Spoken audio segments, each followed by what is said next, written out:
Hi, hello you guys. Today we are filling in the first spread of my brand new sketchbook. Yay! That means that there's a sketchbook tour coming soon though. Very excited to film that one.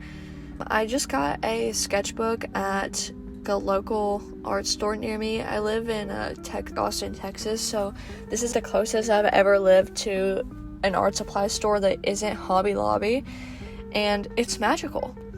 I don't love the way this sketchbook looks on the outside. It's bright pink, and while that's not my aesthetic, that's not the issue that I have with it. The issue that I have with it is that there's nothing on the spine. The spine is just, I don't know, strings. I don't know why they didn't put anything on the spine, but anyways, today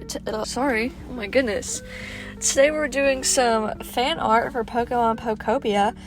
And if you guys hear a little bit of almost a raining noise, I'm sitting in my car filming this voiceover.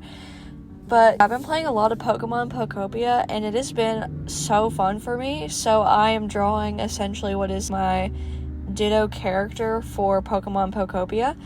And I've had a lot of fun playing it. I didn't think it was going to be as fun as it is, because I heard it was a mix of Pokemon games, Minecraft, and Animal Crossing, and I love Animal Crossing. I made a video, not playing Animal Crossing, but drawing Animal Crossing characters as humans. And I really do love Animal Crossing, so that was what drew me into it. And then I bought the game, and it is so, hot take, but it is so much better than Animal Crossing. Just 10 times better. There's just so much to do. In the art piece, by the way, you guys, I'm using watercolors. I'm using Paul Rubens watercolors, and this art piece, it's gonna have an ugly stage.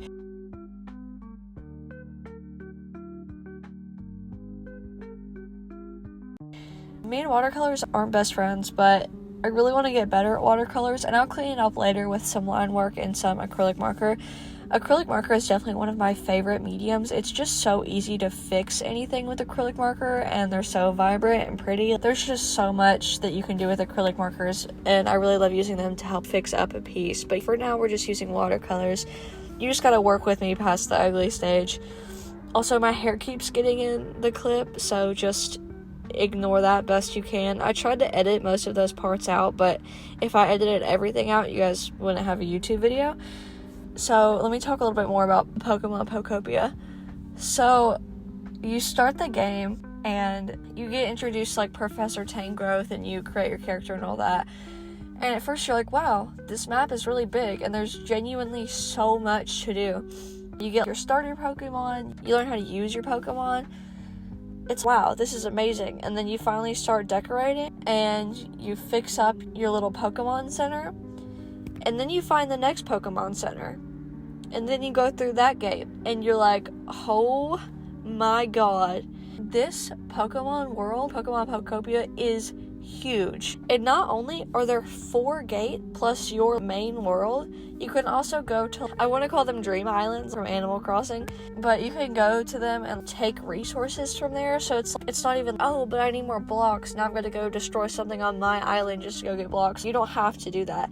It's genuinely amazing. I love it so much. Right now, I'm on to the 2nd and 3rd gate. I haven't been able to unlock the 4th one yet. I don't have a good enough trainer level, but so one of my islands I've been having kind of a rough time. It's the one where you need to wake up the Moss Snorlax. I've been having a hard time because I need a builder Pokemon, and it seems like no matter how many Pokemon I build or make habitats for, I'm still not getting a builder Pokemon. And Professor Tangrowth needs me to build a house, and I can't because I have no freaking builder Pokemon, and I don't know how to fix this problem because I keep building habitats. I don't know if I'm just building the wrong ones, but hopefully I'm probably just gonna look it up soon and figure it out. It just feels very silly looking up something for all games Pokemon Pokopia. Also, if you guys see here, I just accidentally spread blue watercolor all over a background that was supposed to be pink. So even though that looks absolutely horrid right now, I do go in and fix that with acrylic markers. But I think I am just going to leave you guys for a second to listen to some calming music and watch me fix this up with acrylic marker. So I'll be back to talk to you guys again later.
Okay, I'm back. I know you guys missed me. No, I'm just kidding. So now in the art piece, we're working with acrylic marker and we're fixing up the face a little and the hair, making everything a little bit more vibrant. An issue that I have with watercolors is it's really hard for me to build up vibrancy. I struggle a lot with that because, I don't know, it's just really hard. Like, I like for things to look really pastel and nice, and then I go in and I'm like, maybe this would look better vibrant, and it looks better vibrant every single time. But we're still in the ugly stage, so just stick with me for a bit. I'm just adding pink everywhere. I feel like pink should be like where blush, I feel like, is just present a little bit, but I like to make everything more blushy than it needs to be, so I kind of just end up adding pink everywhere. And the pink that I'm using right now, I just went straight in with like a super vibrant pink. I think maybe I should have went in with a lighter pink to build it up first. But now we're gonna work on her eyes, and I accidentally made her a little cross-eyed at first, but I do go back in and fix that later. Right now she has that kind of blue-eyed stare going on, and it's kind of scary. It's okay, I make her look a little more inviting soon. This was the scary part though, because these pins, these like nibs, they're very flexible and they do really good about getting a sharp point, but you really have to make sure you do not put a lot of pressure on it. Just because it can make a line that fine does not mean that it's easy. By the way, I'm using just our acrylic markers. These are my favorite acrylic markers so far, so I really recommend them if you want to pick up some acrylic markers. But I'm going with a brown liner because I just feel like it looks so much better than black. Black is just way too harsh, especially with the contrast of like the light pale watercolor. At least in this stage, black would have just been way too harsh, so I kind of prefer to line in brown. And I like to add little like spider eyelashes. I like my characters to look like they put on mascara and then like took tweezers to their eyelashes to like pinch the eyelashes together. And yeah, also I was looking at my Instagram the other day because like looking at this color blue, it's making me realize I kind of think my favorite color is switching from purple to blue, because like all of the art pieces I'm making have blue in them. Like if you look at my Instagram, all you see is like blue most of the time. But yeah, now we're just going in with the hair. I'm kind of like lining her hair a little bit, plus just adding a little vibrancy in places where I feel like vibrancy is needed. So I think that acrylic markers can be really good for hair in the sense that it's easier for you to get those individual strands colored in, and like also for the individual strands to be able to like cover the things that it needs to cover. So now we're going back in with blush because what I added just wasn't enough. And I actually, here is the point where after I did the eyes, I started to actually like how it was looking, because at first I was like, oh no, this is a disaster, we can't come back for this. But once I do a little bit of that line work, it really all comes together. So now I'm just lining some more of her body. And like I said, it can be really hard to get a line this fine with these markers, but you can definitely make it work. You just have to be patient. You cannot rush.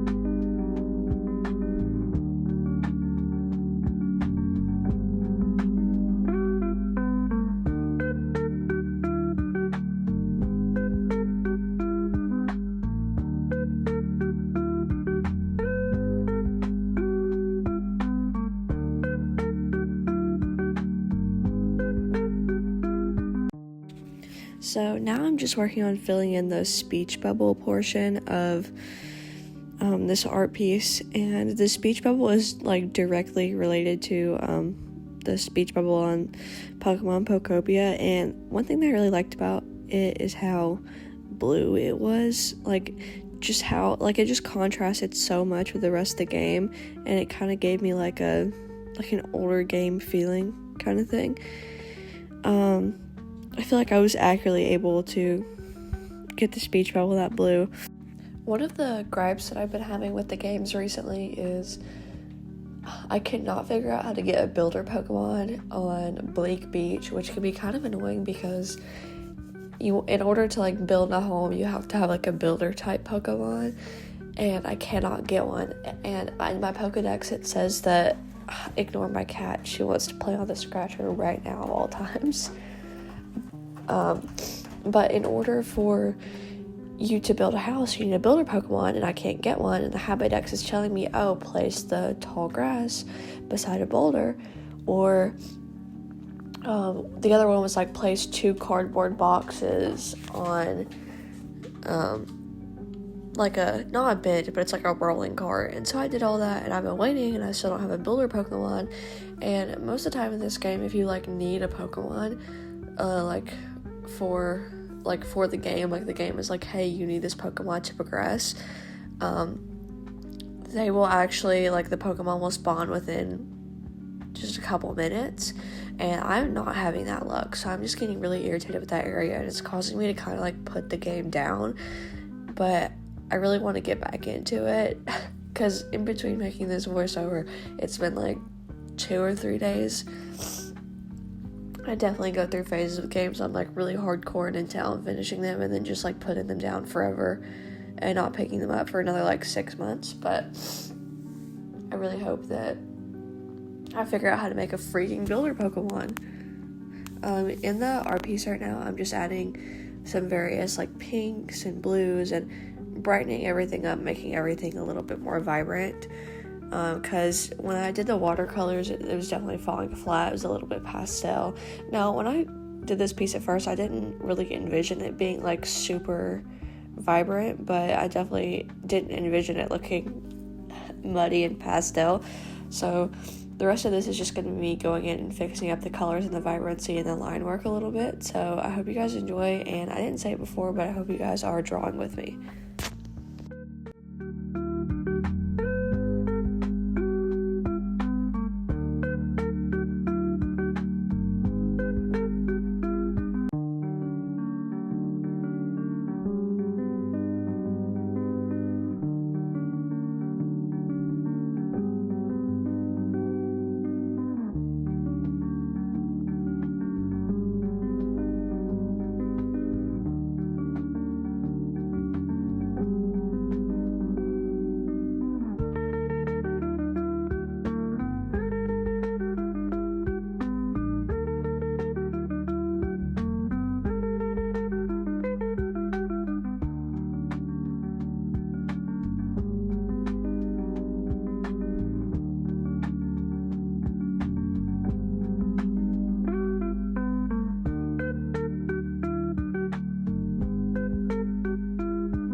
Okay, so we are nearing the end of this sketchbook piece, and some things that I really like about it are towards the end, I feel like I got a lot of that vibrancy back. I really enjoy the light pink text on the blue speech bubble box, and I like how I incorporated some of the pink in the hair. I just think that it makes the hair look very soft and just a little less blue.